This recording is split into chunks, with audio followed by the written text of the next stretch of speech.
საღამომშვიდობის ეთერში კურიერი 6-ზე ახალ ამბებს ქეთი კვაჭანტირაძე გაგაცნობთ. ბორჯღალოსნების მორიგი წარმატება ქართულ-რუსული სარაგბო დაპირისპირება ქართულთა გამარჯვებით 15-9 დასრულდა. 1000-ის ბოლოს შეხოდრას და ქართული მორაგბეების წარმატებას სოჩში სლავა მეტრეველის სახელობის სტადიონზე თვალს ადევნებდა დავით ერაძეც, რომელიც ახლა ტელეფონით ჩაგვერთვება პირდაპირ ეთერში. დავით, პირველ რიგში გილოცავ შენს და ჩვენს მორაგბეებს ამ წარმატებას და რა ხდება სოჩში, რა განწყობა ეროვნულ ნაკრებში? მე გილოცავ და მოეწევი სრულიად საქართველოს ამ მილოცვაში. ეს იყო მართლაც ერთ-ერთი ყველაზე ემოციური თამაში, რომელიც საქართველოს სარაგბო ნაკრებს ბოლო პერიოდში ჩაუტარებია. ეს ყველა მნიშვნელობის ემოციური შეხვედრა იყო.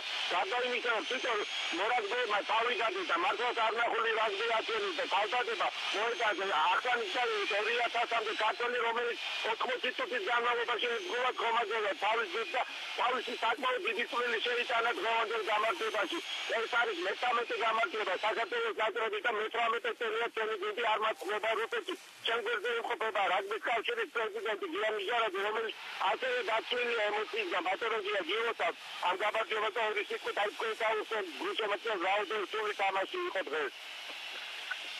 პირველ რიგში ულოცავ ყველა სამ გამარჯვებას, ულოცავ რაგბის მოყვარულებს მთელ საქართველოს ქართველთავს.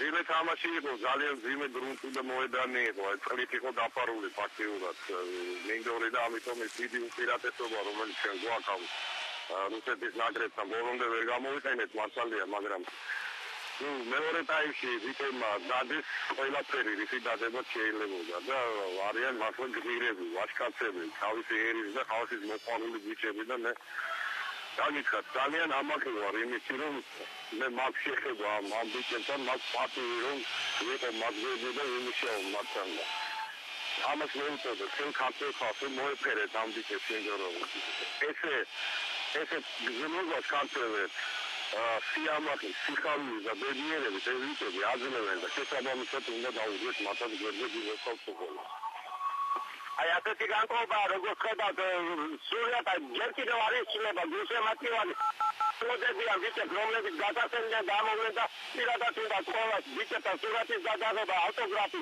და პირადად უნდა მილოცვა მოკლედ დღეს სოჩში პატარა ქართული დღესასწაული შედგა და დღესასწაული ალბათ გვიანობამდე დაგრძელდება რაც შეეხება ჩვენი ნაკრების გეგმას ტრადიციული მე-13 გამარჯვება როგორც რაც შეგვიძლია ის შემდეგაც უკვე დაახლოებით 11 და 12 საათამდე ჩვენი მორაგბეები თბილისის აეროპორტში იქნებიან და სავარაუდოდ მათ ის კომანდები რომელიც თბილისის მრავლად ახალ ამ ხადაწერას და მაგალითად გადაუხდნენ უკვე აეროპორტში